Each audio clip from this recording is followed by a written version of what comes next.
Welcome to the Crypto Daily News. This podcast is created by Generative AI.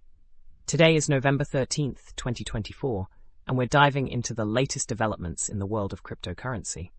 From tax changes in Italy to innovative moves by Coinbase, we've got a lot to cover. Remember, links to all stories can be found in the episode notes. Italy's government is revising its approach to cryptocurrency taxation. Initially, there was a proposal to raise the capital gains tax on cryptocurrencies from 26% to a hefty 42%. However, under Prime Minister Giorgia Meloni's leadership, the increase has been scaled back to a more modest 28%. This decision, reported by Bloomberg, reflects a cautious stance amid rising crypto prices and political shifts in the US. The proposed tax rate is still under review, with some officials concerned about its potential impact on the market. Coinbase is making waves with the launch of CBBTC, a new SPL token on the Solana blockchain. This token, backed one-to-one by Bitcoin held by Coinbase, aims to simplify Bitcoin access for users. It's already available on several DeFi platforms like Jupiter Exchange and Drift Protocol. This move follows Coinbase's introduction of CBTC as an ERC20 token, expanding Bitcoin's reach into the Ethereum and Base ecosystems. Additionally, Coinbase has rolled out perpetual futures trading for non-US customers, further broadening its crypto trading offerings. Solana is gaining attention as a formidable competitor to Ethereum. Despite its valuation being just a fraction of Ethereum's, Solana's performance metrics are comparable. A thesis by Synchrony suggests Solana is undervalued, trading at only 13% of Ethereum's valuation.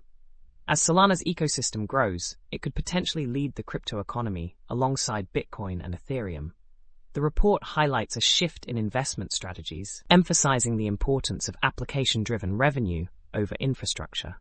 Genius Group is making headlines with its plan to purchase $120 million worth of Bitcoin, positioning it as the company's primary treasury asset. This move reflects a broader trend of corporations integrating cryptocurrency into their financial strategies. As companies seek to diversify and hedge against inflation, Bitcoin's role as a treasury reserve asset is gaining traction.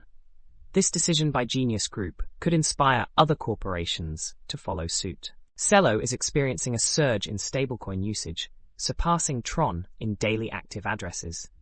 This growth is driven by larger transaction volumes and transfer sizes, indicating genuine adoption rather than spam. A report highlights that stablecoins now account for a significant portion of value settled on public blockchains, particularly in emerging markets. Meanwhile, Solana's stablecoin volume has seen a sharp decline, underscoring the dynamic nature of the stablecoin market. Korbit, South Korea's first centralized exchange, is enhancing its platform by enabling USDC and ETH transfers to and from the Base network. Base, an Ethereum Layer 2 solution, aims to be a secure and cost-effective platform for developers and users.